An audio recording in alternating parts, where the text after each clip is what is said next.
and I have just a plethora of guests today. But before we get started, I just want to go ahead and introduce the theme for tonight, which is depression and anxiety. Some heavy stuff's going to be talked about, but I think it's important stuff that we need to talk about. And we have two wonderful guests who've agreed to answer some questions along with the usual panel of people. We will be going over some subjects today and just being really real. And we're not experts by any means, but you know, we all have our experiences, so we want to share them with you and hopefully you gain something from it. To start off, we've got Grace. Hello. Hi, Grace. How you doing? Good. How are you? Good. How'd you get your start with Go? So I had met someone at this like big, wonderful Halloween party in Detroit called Theater Bazaar, and he recommended taking classes there. And I'd always kind of been interested in improv, so I just went ahead and pulled the trigger because it was January and I had just resolved to try more new things. So nice. That's awesome. And then right next to Grace, we have Joshua. Hello. Hey Josh, how'd you get introduced to Go? So a friend of mine randomly was like, "Hey, this place is cool. We should check it out sometime." And I was a bummer of a person at the time, and I was looking for like ways to like get better and like get out there and be social because I had a terrible job that I was completely depressed at. So I ended up going out there and really liking the community, and I just kind of stuck around since. Nice. That's great.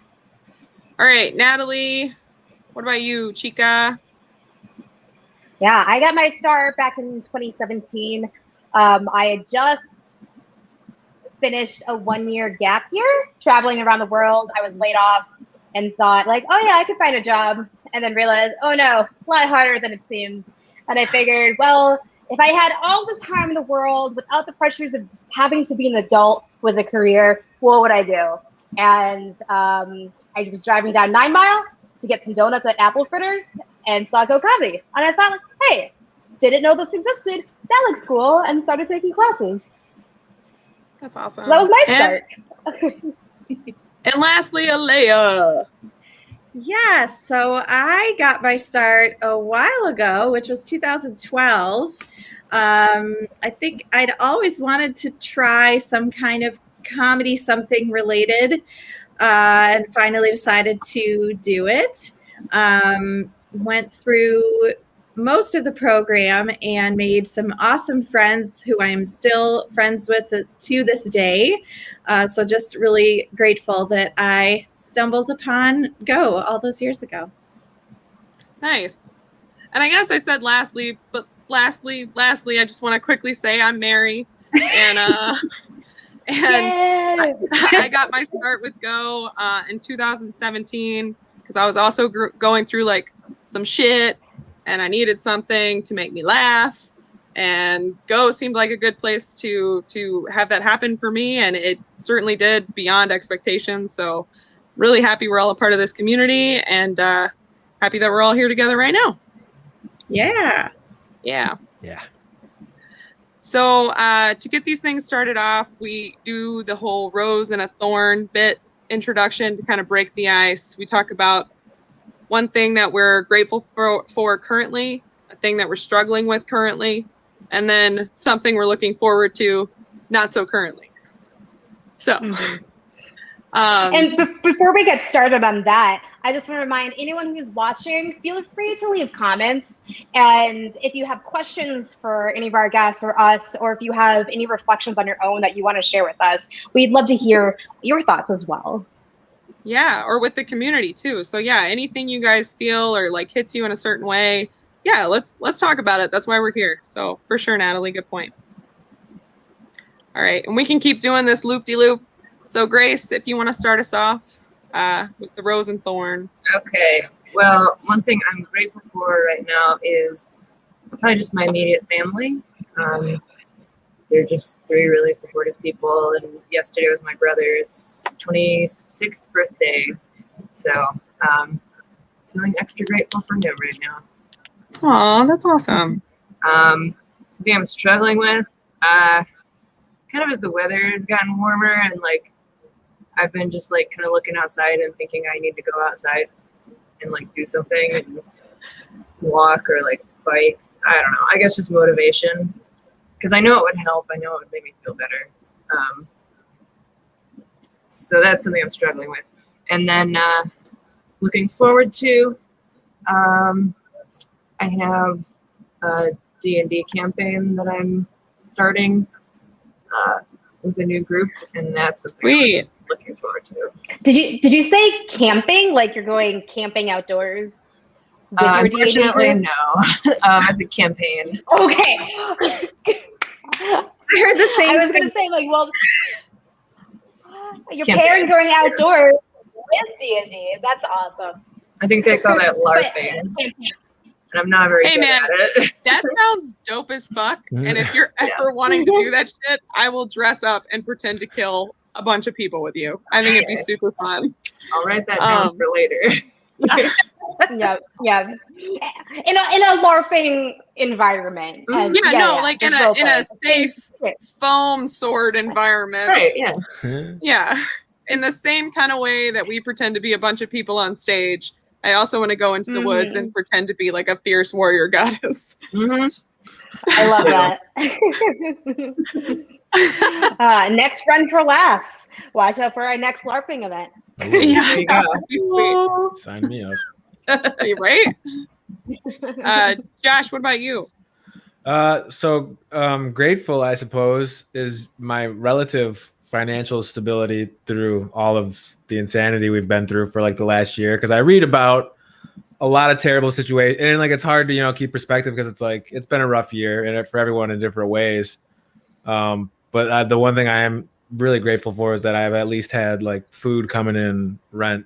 I've been a big member of the gig economy, so like I've always just been kind of I worked through most of the pandemic, the first part of the year. So that was nice, its own reward. Something however I'm struggling with is like finding the motivation to just like be in my home space and all of this, because it's like, okay, well, I can just go work and like there's really no need to keep care of like my immediate environment because nobody's coming over and I don't really care, and like I just can go out and work with a face mask, so I don't even need to worry about like shaving or like personal hygiene and stuff like that. It's just like that has like completely fallen apart. And looking forward to, right, was the last part. Yeah. Go comedy opening back up. Hell yeah. Woo woo. Yeah, I miss everybody. Yeah, I miss seeing everybody in person. Yeah, me too. I totally get you on the house thing too. I have this planner that I write shit down in. Every single day I put clean bathroom. And every single day I've started writing it in pencil because otherwise the scratching out mark reminds me that I didn't fucking clean my bathroom for the fourth time in a row. If you guys came over, I would clean it for you, but I don't know. Yeah. It's just for me right now. So yeah, right. So I get it. Yeah, that's what it is. Yeah. What about you? Something that I'm grateful for is just having people to lean on when you didn't realize that you had people to lean on, if that makes sense.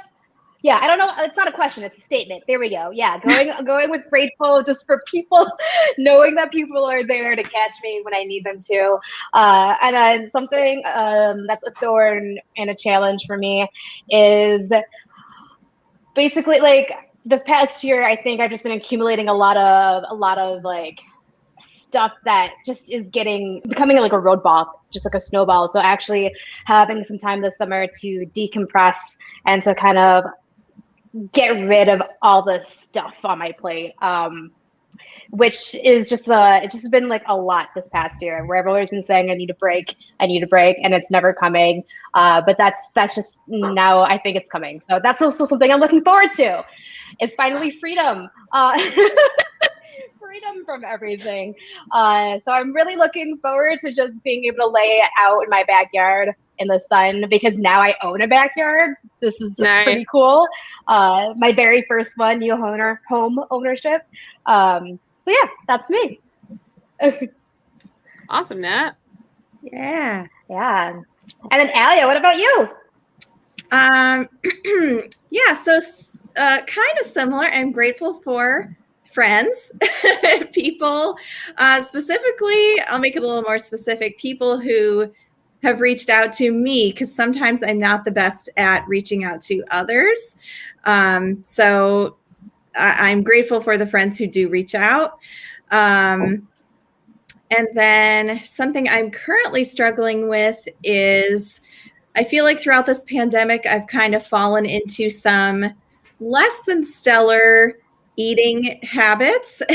And so I'm actually working with somebody who specializes in nutrition, just because I feel like what I'm eating is not giving me energy and it's not making me feel very good, which is contributing to poor mental health. So that's something I'm currently struggling with. And then lastly, something I'm looking forward to, I might have mentioned this last time, but seeing friends I haven't seen in a while in North Carolina at the end of June.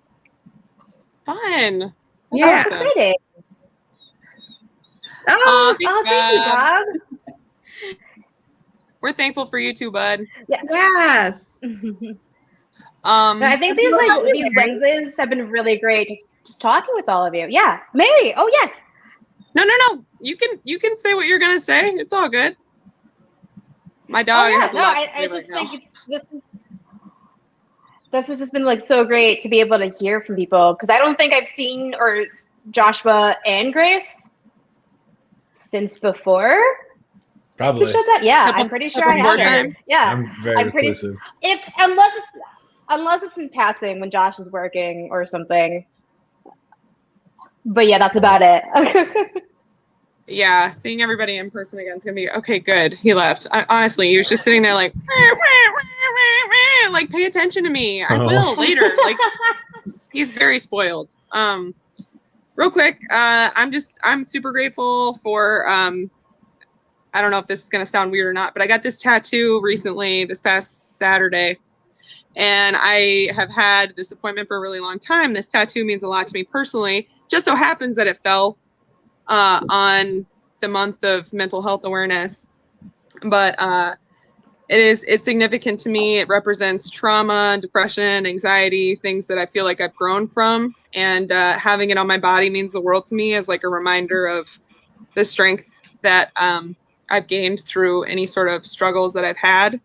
And I feel more badass looking at it, being like, yeah, I fucking did that shit. Like, it's not all over or whatever, but it feels good to just have that reminder that, like, yeah, you've made it this far, you know?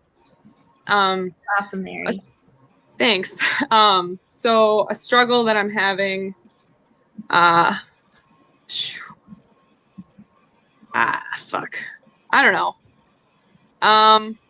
Your dog in the background. Not working out of all your when I Zoom say calls. I'm gonna work out, not cleaning my bathroom when I say I'm gonna clean my bathroom, just like writing these things in my planner and then not checking them off the list and instead just erasing them and being like, well, I'll just put it on the next day and then I don't have to feel so bad. So that's definitely been something I'm struggling with. And then something that I'm looking forward to is my husband hasn't seen his family in over a year, and I haven't seen his family in over a year, and obviously, and I love them like they're my family, and we're gonna get to see them next month, so I'm super stoked for that. Oh, wonderful. Hi, lovely. Hi, that's Matt Wixom. What? Oh, hello, Matt. Yeah, I know him. That's my friend. That guy. That's your friend.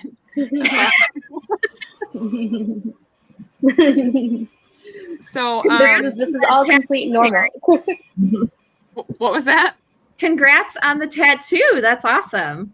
Oh, thanks. Yeah, it's a trivial thing, but it's like a reminder, and I like having those kind of things. So those visual kind of things help. In my case, for sure. So we're about to jump into the meat of it. Grace, Josh, you guys ready? I'm totally ready. So if there's ever anything you're uncomfortable with, it's, perfectly fine to be like, well, Mary, why don't you answer those questions instead of me answering them? That's totally fine. But to start out, we'll just start with, how long have you been battling depression and or anxiety? And then is there something that happens or that you can feel that makes you aware you're about to fall into a particularly difficult depressive state or a panic attack or things of that nature? Like, do you feel it coming on, or is it just very random for you?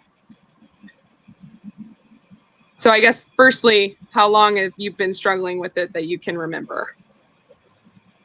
Well, I can answer. I think I've had anxiety my whole life. I mean, I have plenty of anxious memories from my childhood. I think just eventually, and maybe that's why it was so hard for me to see it at first, because I kind of just assumed that's how everyone was. And when I learned that it's not, that not everyone thinks that way, it's kind of a relief, because then it was like, oh, I thought that everyone was doing so much better than me because we all felt this way, but they seem to be functioning at such a higher level, and then kind of realizing that, I don't know, not that the expectations are, but I did kind of adjust my expectations of myself, I guess, for better or worse, I guess. And then depression, just the last 10 years, really, since I was 18. So, and then what was the other? Oh, like signs. I think it's different for both. With anxiety, I have a lot of sensory triggers that kind of put me in an anxious state. So, especially when I'm going to be in a situation where I know there might be sensory triggers, I can take measures ahead of time to help with that. Or I'm going to a party with a lot of people and I want to enjoy myself, and I can take my medication before I go. And then with depression, I guess the signs with that, I can tell by what my condo looks like, or a lot of times a good hallmark for me is when I try and do something that I love and I am not feeling it, or I'm not enjoying it, and I know I should be. But I wouldn't say that I usually have many warning signs. Yeah. Well, I mean, it's nice that you're able to recognize some of those things in yourself. I mean, I feel like that takes a lot of just, analyzation. So that's pretty great. But yeah. I mean, I've been going to one-on-one therapy for about 12 years now. So that's awesome. It's sometimes I feel like it's not helpful, but on the plus side, I have definitely gotten a lot better at recognizing my own patterns. Right. Preventing them is questionable, but at least I can sometimes say you must be depressed right now. Yeah. I can. Right. Yeah, I can at least be more aware. Yeah. Yeah. Well, that's good. And I think it's really helpful. So, to a lot of people out there who, don't necessarily understand what's triggering them. So, the fact that you're at that point shows a lot of growth, in my opinion, because I feel like I don't know sometimes, but yeah. What about you, Josh? I would say depression probably most of my life, because and I mean, it's hard to say, but there's those weird childhood memories where I think back of just relating to certain things or not feeling good about certain situations. Everyone's like, hey, why are you, why are you not having a good time? Aren't you happy that you're here having fun with your friends? And it's just I don't know. There are just certain things that didn't match up. And then, I mean, definitely once I got into my 20s, that's definitely what it was, because I have a substance problem that I constantly drank and smoked for the better half of my early 20s. And that's probably when anxiety got out of control, because smoking never helped with that. And I was just like, oh, it'll take the edge off and stuff like that. And it never would. And it would just make things worse. And like every social situation was a nightmare, to the point like where I would go to concerts and like I would have full on attacks where like I swear people were like able to read my mind, and I'd have to like leave the building and just like not be anywhere around like the venue, and just wait for my friends to finish. Is a terrible memory I have. But yeah, so at least a decade probably for both of them. And then signs that they're coming on. Anxiety, I wouldn't say so much anymore, because that was definitely like tied to substance almost. Like now it's much more manageable. Like I guess the sign is like I know in a social situation where it's like, okay, it's probably better that like I just leave, or like I just go to the back and like I read my phone for a minute, or like go to the bathroom or whatever. Like when I hit that point, it's not like, oh, maybe you should just try to rough it up. Like it's a rough patch, ride it out for 5 more minutes and see if you get better. It's like, no, it's time to go. Do something else at least. Depression, not so much, because that's always like you're 3 days into it and it's like, why has everything just been impossible to do? So like I'll never see it coming, really. It's already just like, oh, you're in it for a few more days, and then it's just kind of like remind yourself that it's like, okay, well, you're in it and you gotta kind of just try to get, whatever I can do in that moment to like get through that day. Like just like make like little deals with myself to be like, okay, well, like you're almost done with work, then you can go home and you can go to bed or watch a TV show, just zone out, whatever it is. It's like it's like bargaining with myself. Yeah. I feel that's like really interesting that you're trying to make that mental awareness, but also like reason with yourself, because that's the hard part when we're being triggered by anything, whichever anxiety, depression, any other type of mental health, challenge. And that's like hard to convince yourself, right? Mm-hmm. And do you guys see for yourselves, part of your toolbox of helping you get out of those and kind of like reground and rebalance? Like, do you know for yourself like specific actions or behaviors or things that you need people to help you with, to help reground you? Does that make sense? Yeah. Sometimes, like, if I've just been isolated for a while and there's someone that I feel comfortable like calling just to say hi, just kind of hearing someone else's voice, it always helps me to hang out with my cat, for sure. And another one. Oh, there's a grounding exercise that I like when I'm having anxiety, which is pretty common. You name 5 things you can see, 4 things you can hear, 3 things you can smell, 3 things you can touch, 2 things you can smell, and 1 thing you can taste. I do that. Yeah, I love that one. Sorry, I love that one. That's like, I like it because it's simple. And even if it doesn't always seem to really work, it does kind of get me out of, because when you're having an emotion, like when you're reacting to something in a specific way, especially when you have anxiety, it's not always rational. And like, you can know very well that it's not rational, but the feeling still feels real. That doesn't make it feel any less real to know that it's not rational. 100%. But grounding like that sometimes helps me like see from like outside myself. Like, I don't know. It's helpful. Mm-hmm. No, I love that exercise personally. It's worked really well for me, especially when I'm in like a social situation or at work or something like that. I feel a panic attack coming on. Just like being able to do something like that to just calm down in those moments. So yeah, that's a good one, guys. If you want to try it out, you feel those things. So, and it like moves. Yeah, we can write it out if you're not familiar with it. I tend to, once I start being anxious, I start to like spiral around my thoughts and make myself much, much more anxious. And sometimes that can be helpful to like break that cycle. Yeah, of just following a thought that's not useful. and just going to escalate things and like to kind of interrupt yourself. Mhm. Do that. It's good.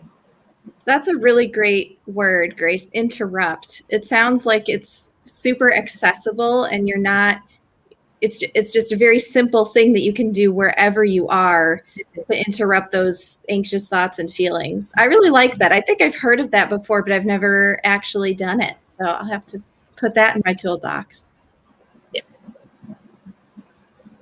Yeah, it is a good one. And Josh, you were talking earlier about bargaining with yourself, just kind of like making these deals with yourself in those moments where you're like, okay, but I know that this is, around the corner, even if it's just like watching an episode of Rick and Morty or, in bed with your favorite snack or whatever it may be. If you know that's around the corner, I mean, that can be so helpful. So I get the whole like bargaining too. Is there, would you say that that's like your primary way of kind of just getting yourself through those days where it feels that way?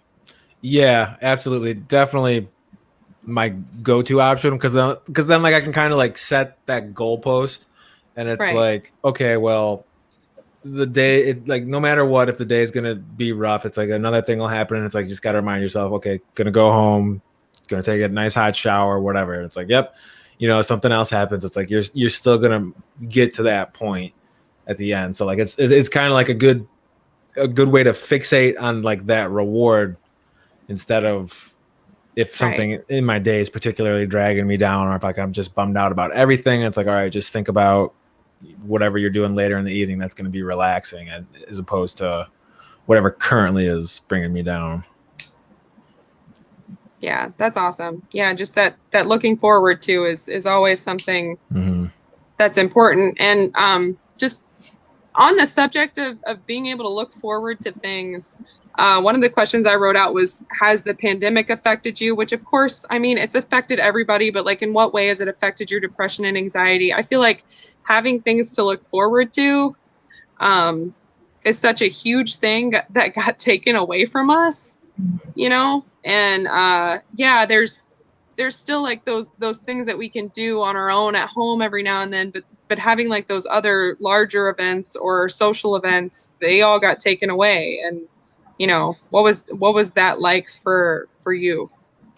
So coping, as a bit of an introvert, I mean, there was always food, and like coming home, cooking something like just simple like that, trying out some things, or exercise, just like going out for a walk and still being able to enjoy like the outdoors and just get out of being inside all the time. Like just stuff like that would really help me.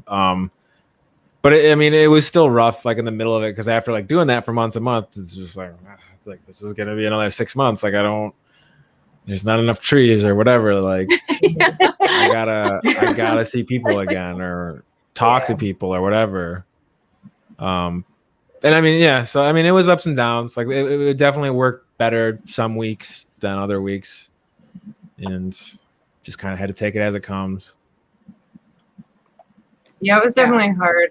I usually will keep like on bad days and stuff, I'll make like a list of like, things that kind of like make life worth living, and then like COVID took out like half my list. So I don't know. It's like I'm starting to forget what it felt like to not to have, this sounds really bad, like starting to forget what it felt like to kind of like have something you can look forward to. Like I'd be like, oh, well, just keep going, because like in August you can go to the Renaissance Festival, and it's like, or whatever it is that I use. Yeah, it's been weird. Yeah, and yeah, no, it totally has been super weird, and I get like your whole, at least correct me if I'm wrong, but you're kind of saying that you sort of got used to just the fact you had nothing to look forward to. Is that what you were saying? Kind of, yeah. Like at first it really sucked, and I was like big event. Yeah. Like I was angry, and like, what am I going to look forward to? And now I'm like, oh yeah, there used to be stuff I liked to do. Yeah. it was like this weird withdrawal from, the drug of hanging out. And then all of a sudden we were just like, well, we can cope with this too, right? I don't know. What were you guys like, Natalie, Alia?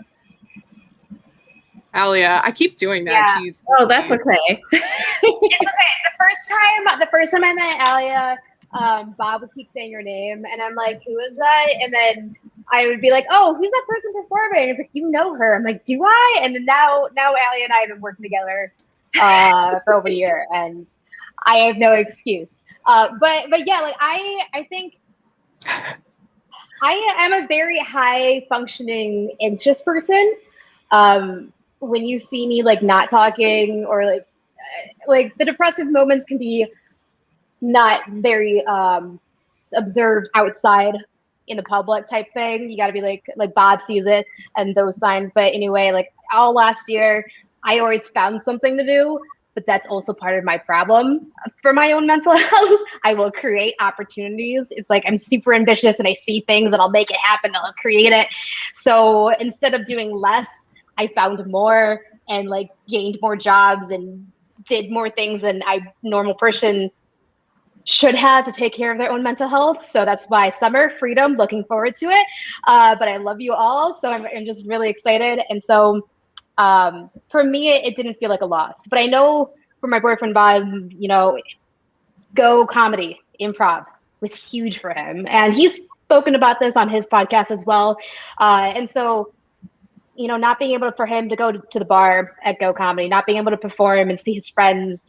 And that was his form of connecting with people, his outlet.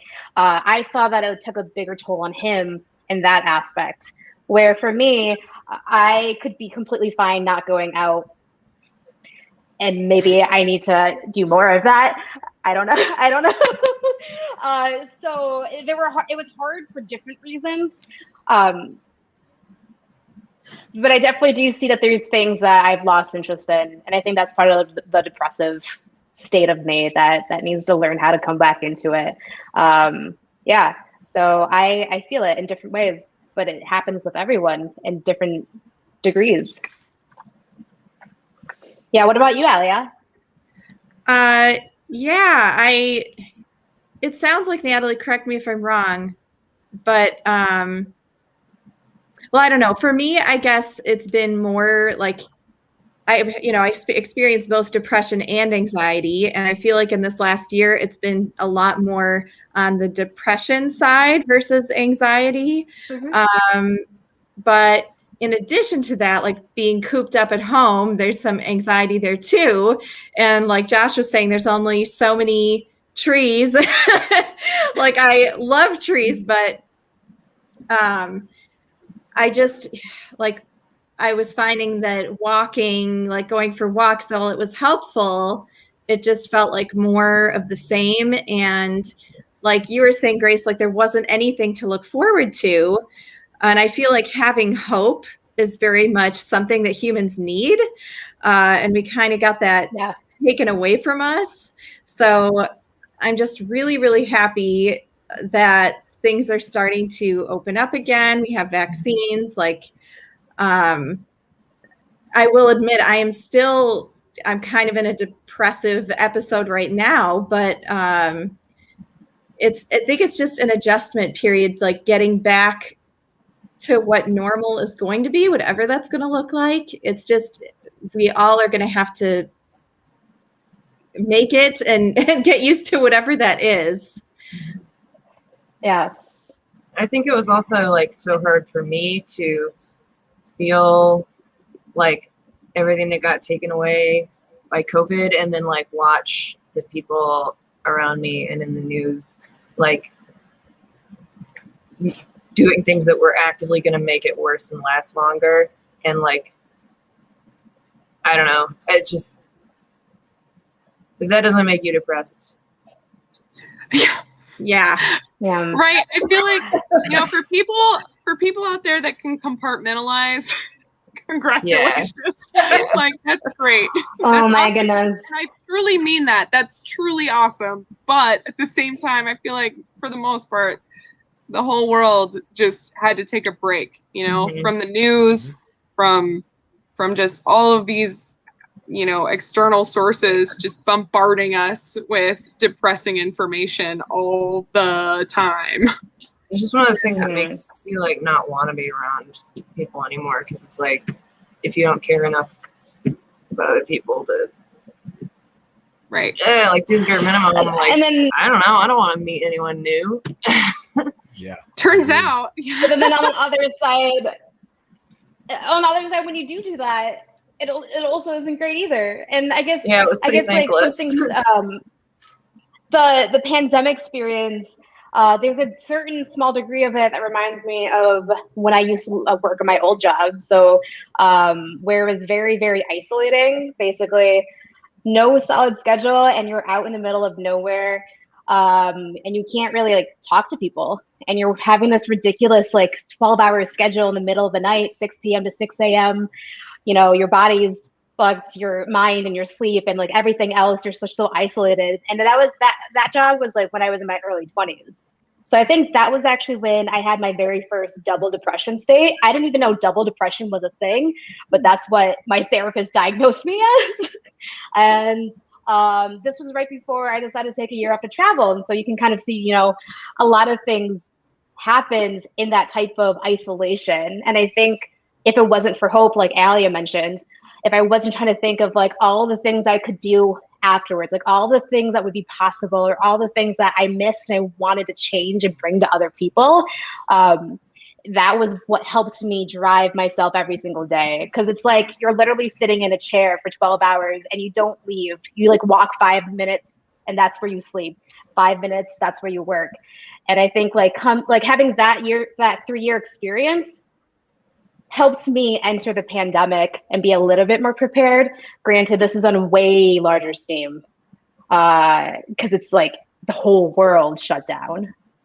Oh, thank you. Thank you. Yeah, thanks for all your honesty and vulnerability, sharing your stories. I will say and it I was think, like, oh, sorry, go ahead. Oh yeah, just like being able to talk to people and share this, just like that. Like, I'm so happy to hear your stories. Go ahead, Grace. Oh, it was like almost a little bit of a relief when everyone had to quarantine, because like all of a sudden like people started being like, oh yeah, you can take a break if you need to, instead of like, I don't know, like suddenly people were like being accommodating for like the first time. And it wasn't, I mean, it was because of COVID, not because of, you know, having a better understanding of mental health, but like people were like suddenly being accommodating in a way that was helpful, which is interesting. Like what? Like what have you experienced or observed that's different maybe? Like, you know, like checking in, making sure that you're feeling okay, making sure that you talked to someone this week, you know, like being more forgiving. I'm not good about replying to messages of any form. Either, dude. And it's like the faster people figure that out about me, the easier our relationship will be. But like, it was like I didn't feel like I was disappointing anyone anymore, because they were like, oh yeah, I know, man, like I just sleep all day too, you know. Like it was like all of a sudden like I was getting a little more understanding from voice. And like amidst all of this, you know, sort of universal understanding that's come from the pandemic, do you feel like you're more open to talking about these sorts of things with like family or friends? And is there something that you wish they could do for you, or something that you don't know how to tell them, or I don't know, anything like that? I think that in like during COVID times, it's been easier for me to share, because I kind of feel more like we're all in a similarly difficult place. I think that when things get back to more normal, or whatever normal looks like, I will start feeling that power imbalance again, where I feel like if I make myself vulnerable, opens me up to judgment, and you know, and it's like admitting that I'm flawed and, you know, don't really work right. And so I think it'll probably get a little harder again. As far as like things that I wish people knew, like, would be helpful, I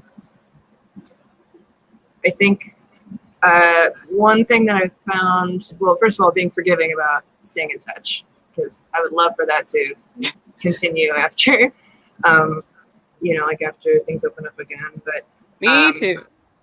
Yeah, I think maybe like if you're gonna ask, if you really want to know how I'm doing, like maybe don't ask me in front of other people. You know, like if you're worried about me, or you know, you're gonna be like, how are you holding up, and you like actually want to get into it, like make sure it's a private conversation.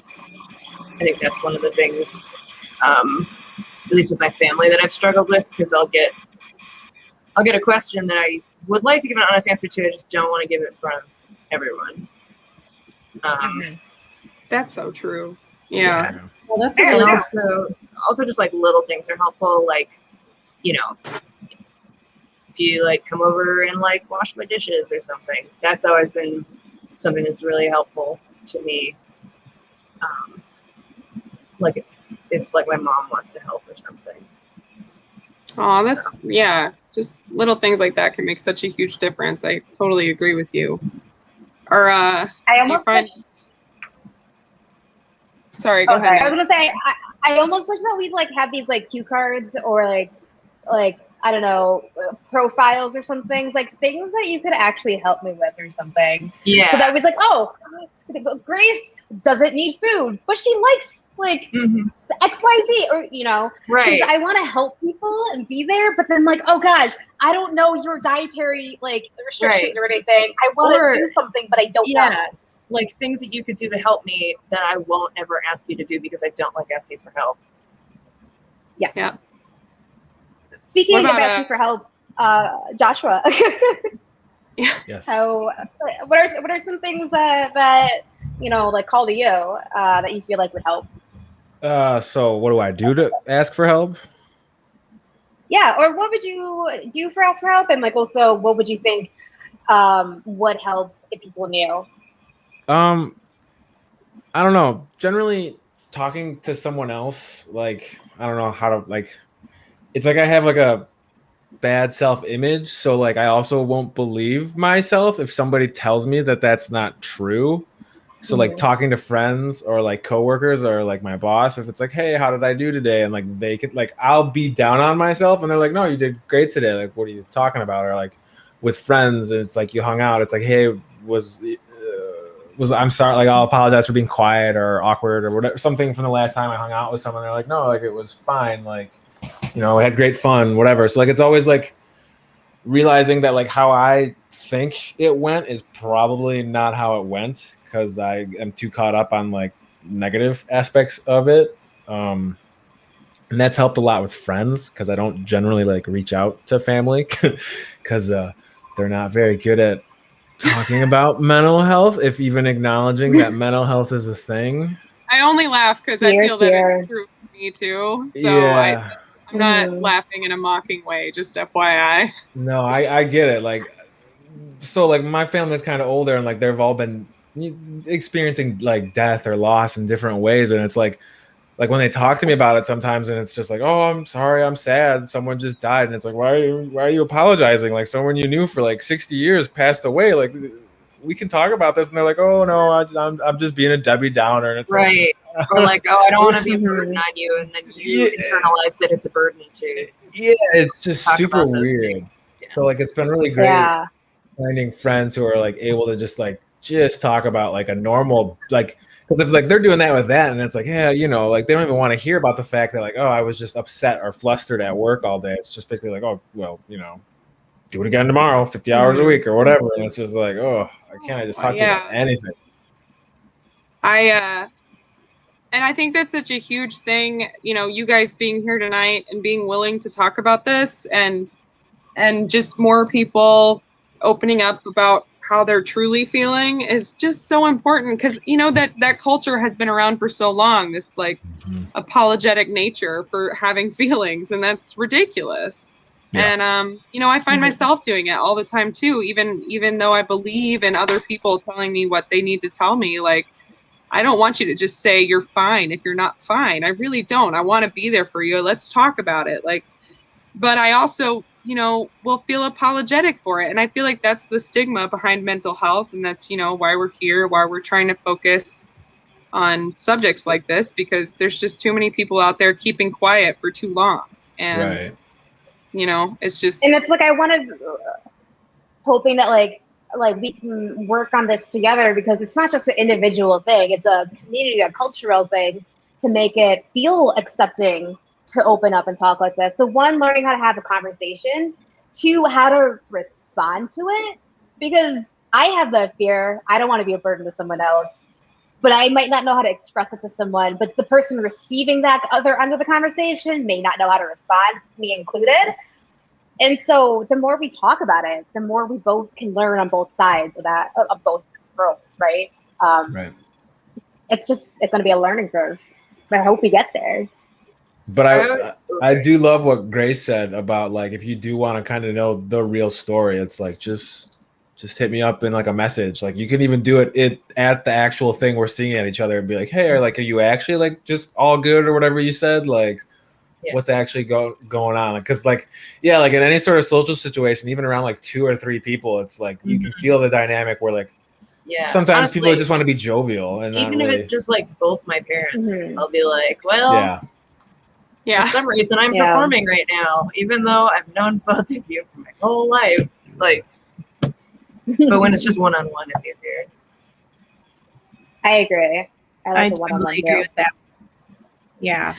Yeah, and you know, that is a good point too. Sorry, I'll pass the floor on to the rest of y'all in a minute, but I was just thinking.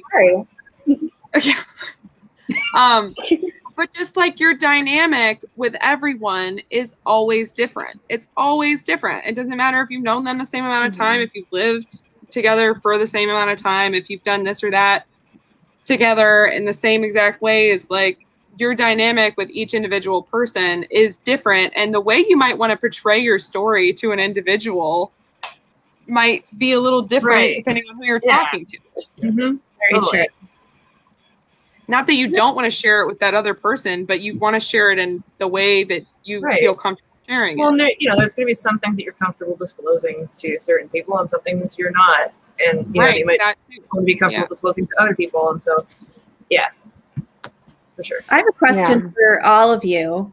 I came across something the other day. I honestly don't know what I was reading, but they were talking about a different way of greeting somebody, which is rather than saying, how are you or how are you doing, saying, how are you feeling? And I was wondering how you all thought of that. Like, do you think you would respond differently, for better or for worse? Like, what are your thoughts on how are you feeling? Absolutely. Yeah, I think you get a more like a snap reaction of like, how are you feeling? You could, like, instead of just like, how are you doing, was the normal way, you'd be like, it's almost like you don't even think about saying, I'm good, whatever, it's been chill, fine. Whereas if like you're actually saying, how are you feeling, you might be like, oh yeah, I'm a little down today. And like just that little step might get you an intro into an actual conversation where it's like, oh, well, why are you down? And then actual real conversation that might actually help your emotional state or whatever. It might confuse me a little bit depending on who's asking, because I think initially would make me think that they thought I had been sick. I mean, that is very pertinent these days, isn't it? Yeah. Like, how are you feeling? I'm like, oh, well, you know, I got plenty of sleep, so I guess I feel, you know, like it. I don't think I have a fever. Like, I think feeling very COVID-y today. I don't know. Yeah, that's a good point. Think about that. I think I would probably still just say, fine. That's fair. Well, like, I think it's really interesting that you bring that up too, because like, it's very true that we're so used to that way of greeting each other, but it's turned into a greeting. It's kind of like when you learn Spanish and here's a phrase, but it's not like a literal phrase. It's just a way to greet someone, right? Yeah. And so like, hey, actually how's it going? Yeah, exactly. Like K-Tao, whatever. But like we're at the yoga studios, we've been actually trained to change our greeting as that because we want to actually invite people to speak, invite them to be vulnerable, invite them to connect and have real conversations, just like we're doing now. And also, kind of like what Joshua mentioned, when you were asked that, it kind of makes you pause for a moment for some awareness, right? Like pause, be mindful, like how am I feeling? It's like, oh, I guess I'm really tired and I didn't realize I was hungry, which explains it because it's 3 o'clock and I didn't eat. I'm like, wow, thank you for asking. Like that was a real occurrence today. But other than that, yeah, like Mary, what do you think? Well, first of all, I commend anyone because when I ask you, how are you doing?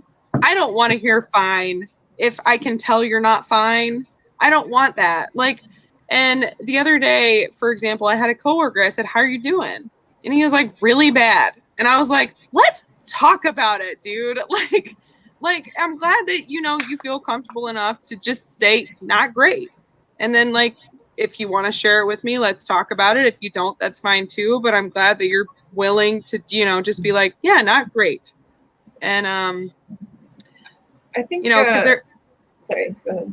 No, you go ahead, Grace. You're good. I think when it comes to like questions like that, I do that thing where I like overthink it. Like when a doctor asks you like on a scale of 1 to 10, how much in pain are you? And it's like, well, if 10 is the worst pain I could ever imagine, then like 2, because that is a great, great analogy. So, like, if someone's like, how are you? And I'm like, well, I'm much better than like my worst. Yeah. So like, objectively, I'm fine. I think that, like I do that thing where I like say, I'm like, oh, well, if I'm on a scale of like, please take me to the hospital to I'm thriving and I feel so good, I'm like, fine. So like if it's not extreme, it's not really worth mentioning. Is that kind of what you're... That's interesting that you say that, because I was gonna at some point bring up that the way that at least our system treats mental health is that they don't really want to hear it unless it's like a serious thing, Like, yeah. I don't know. I feel like a lot of people, including me, they don't ask for help until they're desperate. Minor cuts get infected if you don't take care of them. It's just like true, but like you don't always get like. No, I get it. Like honestly, if you're not like I will do something drastic tonight unless somebody talks to me about my medication. Like I don't want to wait 3 weeks. Yeah. Yeah. And then Matt says, I've been there, one time a work friend said, how are you? And I think she meant it casual, but I could tell the concern in her voice and her face. I was like, oh, damn, she can tell I'm miserable. I think that's like hilarious because sometimes you hope that you're hiding it well, but then someone asks you and then your brain's like, oh, they know. Yeah. Or something like that. Yeah. I used to have a friend. Well, he's still my friend. I just won't see him because he moved. But in college, he's like, oh, wow. It looked like you actually look good today. Like you've slept, but he said it in a way that kind of meant like, oh my gosh, has it been that noticeable, like physically, when I was not doing well because I was so exhausted, not sleeping and all that stuff. And I'm like, oh, there is a difference. Well, it's nice to know a difference, but sometimes, yeah, you get in your head. Grace, I'm not going to lie. I'm going to take that little nugget that you just gave us and just carry it with me. That was a really good bit of wisdom there, dude. That was good. Just with the like the 1 to 10, you're right. That's so true. Oh, yeah. Like on the scale, how bad is it? And then you write yourself off because it's not a 10. And that's right, yeah. No, if it's a fucking 1, you're allowed to talk about it being a fucking 1. You are. Man. Yeah. That's so good, dude. And then pair that with everything we talked about before. It's like, okay, being aware of your triggers, being aware of like what helps bring you to balance, right? It's like, okay, it's a 1 now, but let's say the goal is, of course, to eliminate it. That would be ideal. But like, let's not get higher than a 2 or a 3. So then these are your course of actions, right? And then all of a sudden you're like 5, whatever, and then you like know for yourself, the different options that you have. Because I think if I was at a 1, I probably wouldn't want to think I probably would convince myself that's not worthy enough to tell someone, just like what you're mentioning. Yeah, right. Yeah. Anita, thank so you for from sharing. Anita, yes, thank you. Back in the 80s. Nope. Yeah, nobody. Well, okay, never mind. I don't know what I'm talking about. I don't know the 80s very well. So nobody talks about these things. And I can picture it. And I can't imagine, how children growing up. I'll even start from children because we all experience something as young as childhood sometimes, and we don't know. And parents sometimes don't know because society doesn't know. I wish that it had been more in our awareness that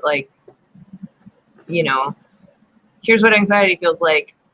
If you feel it every single day, maybe, see if you could talk to someone, just kind of giving you the language to say what you're feeling. Because I feel like for so long when I was a kid, my behavior when I was anxious was just written off as being bratty or difficult or stubborn. And I didn't know how to say, I didn't have the language to describe what I was feeling. So just whatever came out. And then I just kind of internalized that I'm just a difficult person. And I think it's really important to make sure that young folks know about stuff like this. Yeah. Totally. Something I've heard about is with kids, kind of like your scale, ask a kid, how big is your feeling? Make it, personify it almost. And so helping them to be aware and conscious of it. So it's how big is your feeling, Joshua? And then you can, describe it and then talk about it from that point of view. You said personify it, and that's something that I've done, I think, ever since I first got diagnosed with an anxiety disorder. Is I read online because it said it was a technique for kids, but it was personify your anxiety, make it an animal or name it or something, and then it helps you separate it from yourself.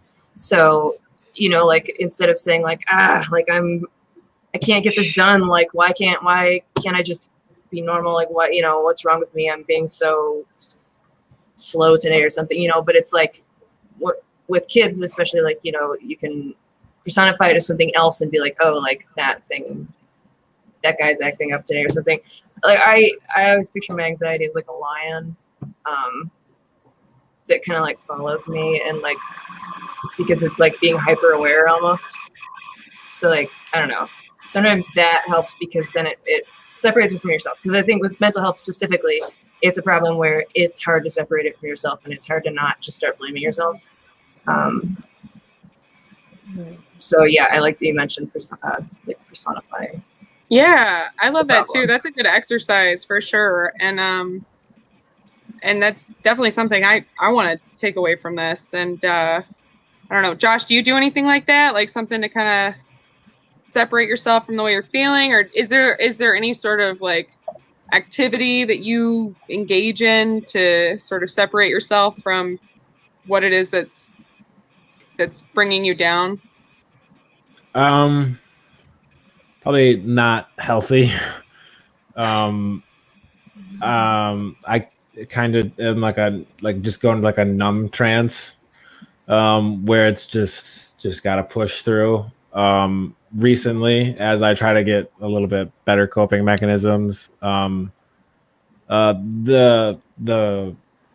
I don't know if it's a phrase, but it's the no thought or feeling is final kind of thing. I like that. Yeah. Yeah, which I hear a lot. I don't know if it's the suicide prevention hotline thing, but I've heard it around that stuff a lot. So I always kind of there's a YouTube channel I watch where he always kind of randomly drops it in the video, and it's just nice to hear it kind of just put in there, and it's just it's very helpful for me.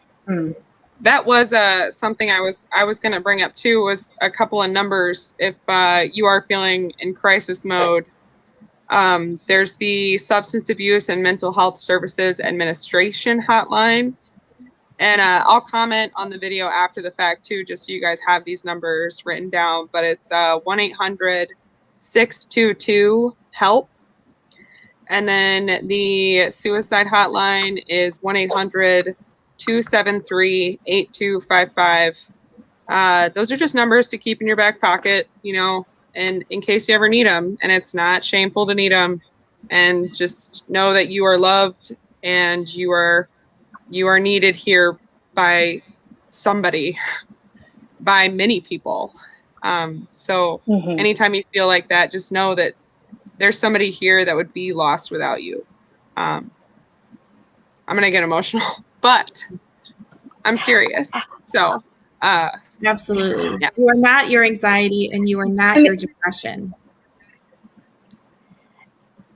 And these conversations are just so important because, you know, each and every one of us has some loss on different levels. And the fact that it's real and we have to live through them and even live with it in ourselves, I think it's even more, makes it more important to open up and be able to connect and support each other. And there was something that Joshua was saying that reminded me of something, but now it's kind of lost. I think like, oh, the phrase that you use, it made me think of the mantras, and even Alia just mentioned one right there. And so what Joshua mentioned, it kind of makes me think of how I say, this is not the ends, or this isn't the thing that ends me.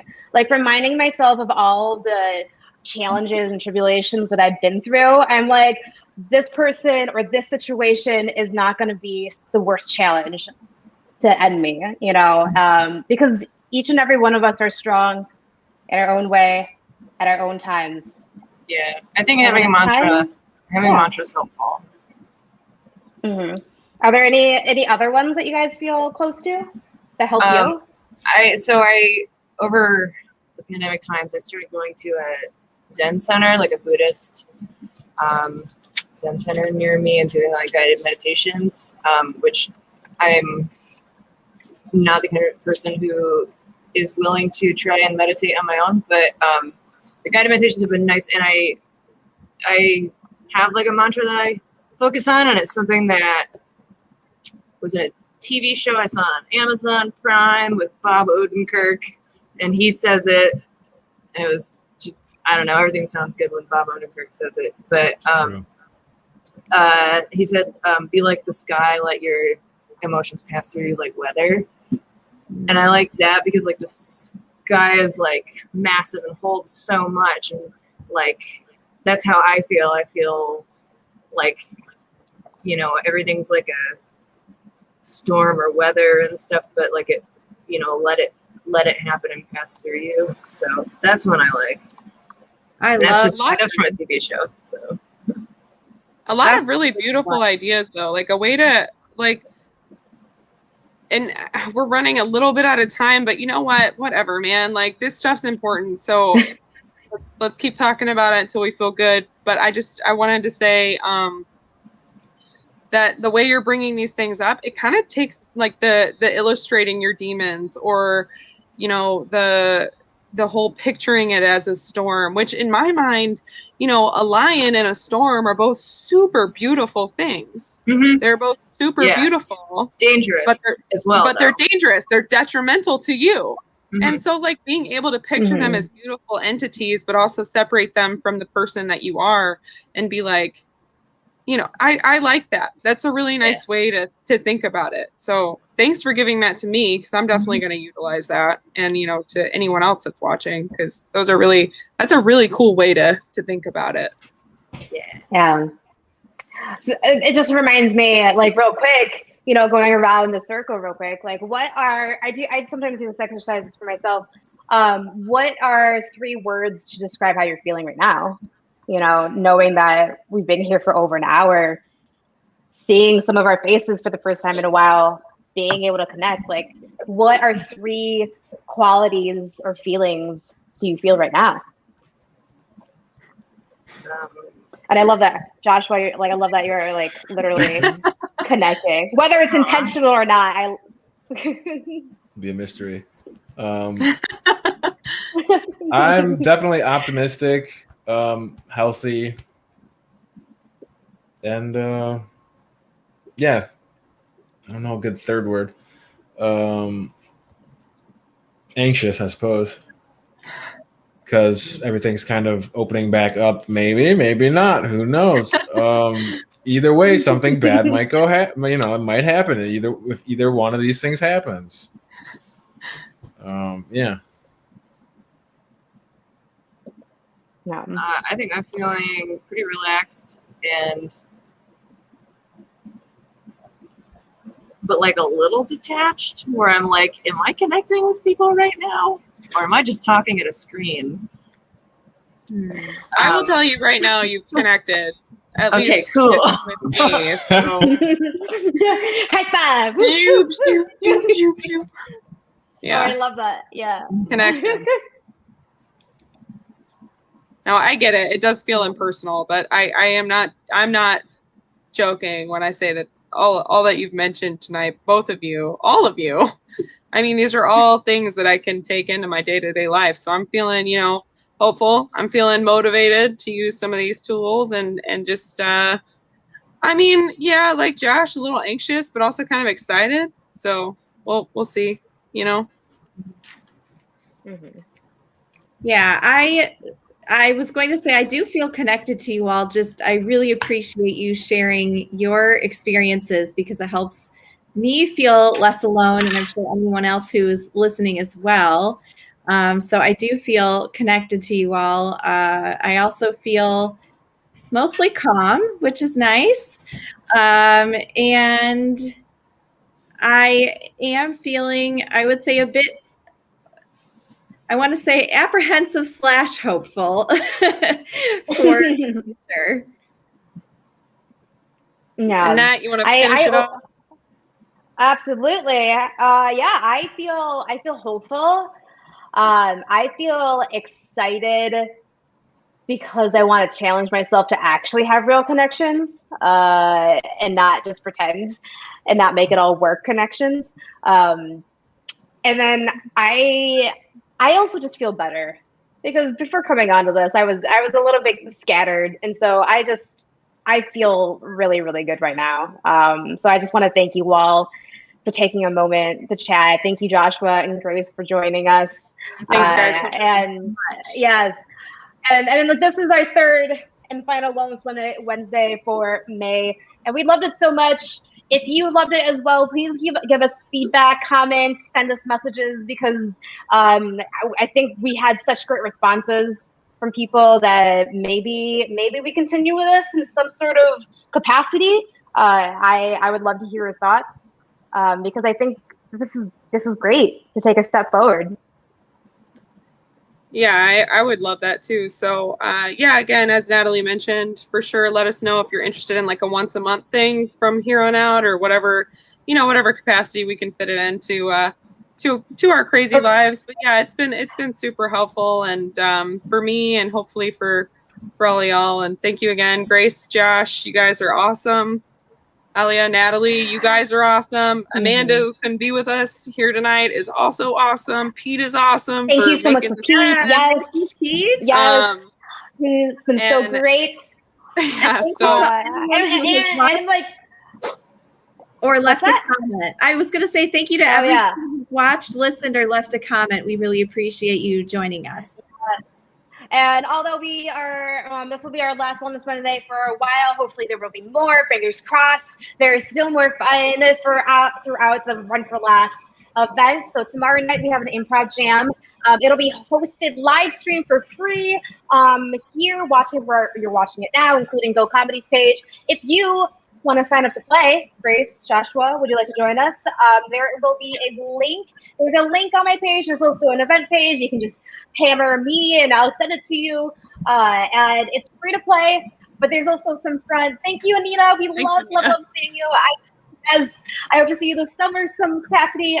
We also have some fun ways to play if you want to donate as well. Their registrations for the race this Saturday are still open. Reminder that you can do your event at any time throughout the rest of the month of May. But if you are going to be around for Friday or Saturday, come by Ferndale. If you are going to be doing an event, feel free to start your event at Go Comedy. We're going to be live streaming live. Alia and I are going to be leading a warm up at some point. Mary, you might pop in and see her on a live stream, and some more. Yeah. So I can't wait. And like, thank you. Just thank you. Yeah, thank you all. Yeah, thank All you for right, having thanks, us. guys, so much. Have a great night.